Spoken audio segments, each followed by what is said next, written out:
So this is the intervals array having start time and end time of the intervals. Now let's create the function schedule and let's pass this intervals array. Now the first thing that we're gonna do inside this function is we're gonna sort these intervals according to their end times. So let's sort them. Let's do intervals.sort and let's pass the lambda to sort them according to the end times. So let's pass interval 1 and interval 2, and here as implementation let's write return, and here interval 1 we are having the end time at index 1, so we will write interval 1 minus interval 2 1, right? So this will sort the intervals according to their end times in ascending order. Now let's take a variable last finish time, and this will be max value of integer. And now let's take for each. So here for each interval in this intervals array, what we're gonna do, we will find out if the start time of this interval is greater than the end time of the previous one or not. So here start is interval 0 as we are having start times at index 0, and now here we'll check if the start time is greater than the last finish time.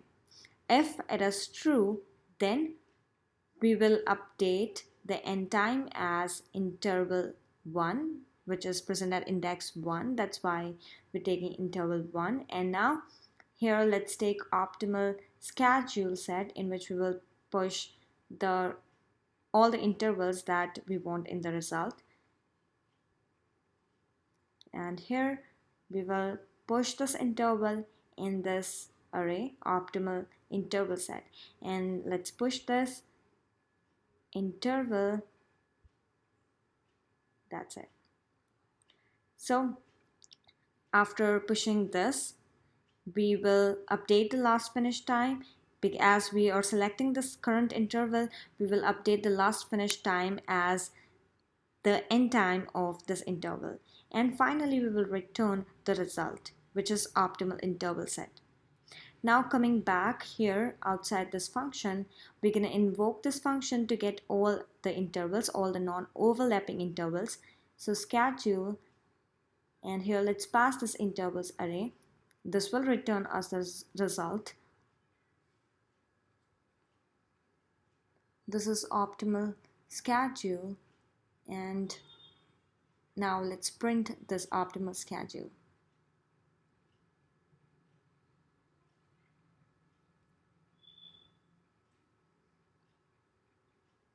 Now let's run this. Node interval scheduling, and this is the result. These are the non-overlapping intervals that we got from this intervals array.